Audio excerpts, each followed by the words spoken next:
Salut à toi futur leader de la communication, bienvenue au sein de cette vidéo. Juste derrière moi se trouve le château de Douin, juste au bord du lac d'Annecy. Mais on va pas parler du cadre, je ne m'appelle pas Stéphane Bern. Dans cette vidéo, je vais t'expliquer comment améliorer ta communication. Alors c'est une vidéo qui va être un petit peu plus différente de tout ce que j'ai pu faire actuellement sur la communication. Parce que dans cette vidéo-ci, je vais te regrouper beaucoup de choses. Et je t'invite à chaque fois que je vais te parler de quelque chose, peut-être d'aller voir la vidéo que j'ai déjà traitée spécialement là-dessus. La communication, elle dépend de trois principaux facteurs. La communication verbale, 7% de l'impact de tes propos en moyenne. La communication paraverbale, un petit peu moins de 40, 43 il me semble. Et la communication non verbale, qui représente plus de 50%. Et ce qui va se passer, eh bien, c'est que grâce à ces trois points, tu vas pouvoir améliorer ta communication. Alors, je vais te donner des techniques pour améliorer ta communication et pour améliorer ces trois aspects-là de la communication. Et je vais également te dire un petit peu ce qu'il faut vraiment améliorer. Parce qu'il y a des vidéos qui traitent de communication paraverbale, non-verbale, etc., le eye contact, etc., les gestes. Mais concrètement, qu'est-ce qu'il faut vraiment améliorer si toi, aujourd'hui, tu souhaites améliorer ta communication? Alors, en guise d'introduction de cette vidéo, j'aimerais t'expliquer pourquoi c'est intéressant d'améliorer sa communication. Je pense qu'aujourd'hui, à chaque fois que tu vas prendre la parole en public, à chaque fois que tu vas discuter avec un ami à toi, à chaque fois que tu vas intervenir, etc., c'est pour trois principaux critères. Soit c'est pour faire rire, pour divertir, etc. Soit ça va être pour faire passer à l'action la personne, essayer de la convaincre d'acheter quelque chose, essayer de la convaincre de tes arguments, etc., etc. Ou soit ça va être tout simplement pour transmettre de l'information. Donc juste transmettre une information sans qu'elle ait pour but de faire rire la personne ou sans qu'elle ait pour but de la convaincre. Et ce qui est intéressant, c'est que quand tu vas développer ta communication, les trois aspects, paraverbal, non-verbal et verbal, eh bien c'est que tu seras bien plus à même d'obtenir ce que tu souhaites. Donc soit faire rire les gens, soit arriver à les convaincre, soit arriver à bien faire passer de l'info et à ne pas que ce soit tout simplement perdu dans l'esprit des personnes ou qu'elles ne comprennent pas ce que tu souhaites vraiment leur communiquer. Alors, la communication paraverbale, c'est quoi? La paraverbale, alors on va commencer par la principale, la non-verbale. La non-verbale, c'est tout ce qui va être le eye contact, le contact visuel. Regarder la personne dans les yeux. Si je te parle comme ça, bien évidemment, tu ne comprends plus rien de ce que je te raconte.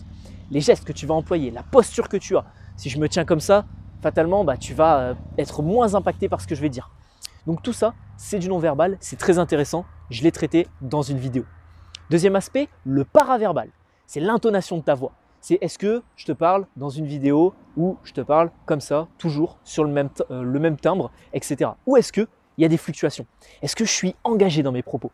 Tout ça, c'est le timbre de voix et c'est tout simplement la puissance également. Là, j'ai un micro, j'ai la chance d'avoir une bonne qualité sonore. Et bien tout ça, c'est le paraverbal et ça représente un petit peu moins de 50%. Et en dernier, la communication verbale, les mots que tu vas employer, la puissance des mots que tu vas employer. Par exemple, le mot puissance, la puissance des mots, c'est un terme assez fort.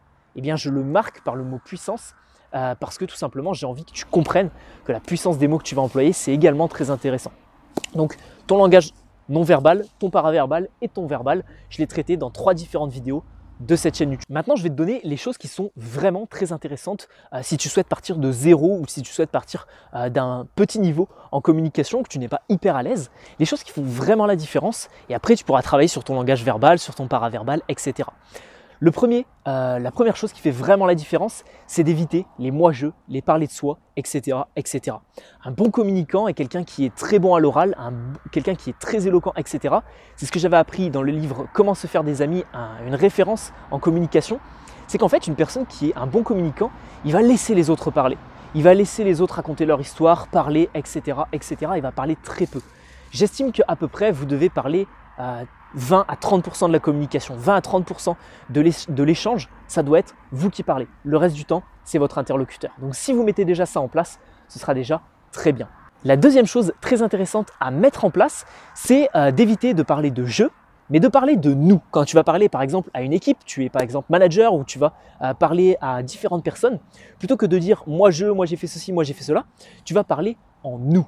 Pour vraiment regrouper l'équipe, pour vraiment créer une sorte de tribu et tu verras que ce sera bien plus impactant et tu verras que ça aura bien plus d'impact lorsque tu vas communiquer avec les autres, ils le verront d'un meilleur œil. Et enfin, la troisième chose, c'est qu'une personne qui communique efficacement, elle sait gérer ses émotions. Elle sait gérer ses émotions et elle va rarement répondre à chaud, elle va rarement répondre sans y prêter attention ou sans avoir un coup d'avance sur ce qu'elle va dire. Gérer ses émotions à l'oral, c'est un peu compliqué. Pourquoi? Parce que j'avais fait une vidéo sur l'art du pitch, qui est un livre très intéressant que je t'invite à lire. Le cerveau, il est composé de trois phases. Le cortex reptilien, le cerveau limbique qui gère les émotions. Le cortex reptilien, c'est des choses un petit peu primaires de l'homme à sa création. Et en dernier, on a le néocortex. Le néocortex, c'est lui qui va gérer les problèmes un peu complexes, etc. Le cerveau limbique, il va gérer les émotions. Et le cerveau reptilien, il va gérer un petit peu les réponses très simples. Est-ce que tu as par exemple envie de sauter de la tour du château? Là, tu vas directement répondre non. Et là, c'est ton cerveau reptilien qui va répondre. Par contre, eh bien, le cerveau limbique, une personne qui va être bon en communication, va maîtriser et va avoir un bon cerveau limbique et va maîtriser ses émotions lors d'un dialogue, va gérer ses émotions, va savoir faire preuve d'empathie, va comprendre les autres, etc. etc. Enfin, un dernier conseil que j'aimerais t'apporter au sein de cette vidéo, mon ami, c'est de créer un sentiment de closing, savoir faire ce qu'on appelle en vente du closing et savoir créer un sentiment de manque en communication. Alors ça se crée comment? Et ça permet d'éviter tout ce qui est blanc, tout ce qui est manque de sujet de conversation, etc., etc. Je pense que ça nous est déjà tous arrivé de vouloir discuter avec quelqu'un, que ce soit un ami ou quelqu'un pour une relation un petit peu plus personnelle, relation amoureuse, etc. Et à un moment donné, tu ne sais plus quoi dire. Mais tu as quand même envie de continuer de parler avec cette personne-là. Ce que je t'invite à faire, c'est de créer un closing, de savoir closer le discours, le dialogue, la communication, tout simplement pour créer un petit sentiment de manque de la personne que tu as en face de toi et pouvoir rééchanger avec elle dans un autre contexte, à un autre moment, etc. C'est très intéressant et c'est très peu employé. Je ferai peut-être une vidéo complète là-dessus si ça t'intéresse. Tu me le dis en description de cette vidéo pour savoir comment faire, comment terminer une conversation, comment terminer un dialogue avec quelqu'un. Et à mon avis, c'est très intéressant parce que ça va t'éviter tout ce qui est blanc.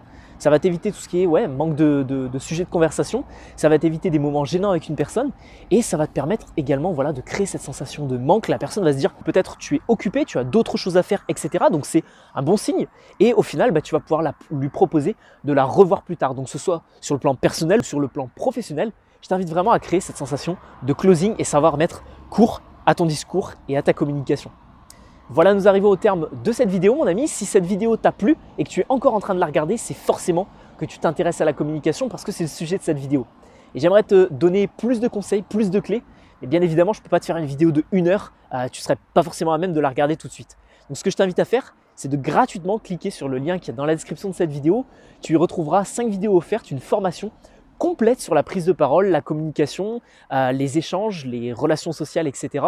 et l'aisance relationnelle pour découvrir comment tu peux améliorer justement ta communication. Il y aura une miniature qui s'affichera à l'écran. Tu pourras directement cliquer dessus sur ton téléphone ou sur ton ordinateur. Tu arrives sur mon site, tu rentres ton email et on se retrouve tous les deux sur ta boîte mail pour ta première vidéo. Cette formation est actuellement suivie par des milliers de personnes et il y a beaucoup de personnes qui me donnent des témoignages au quotidien pour me remercier tout simplement du contenu qu'elle comporte. Donc si toi aussi ça t'intéresse, tu sais où cliquer, tu sais où est-ce qu'on va se retrouver.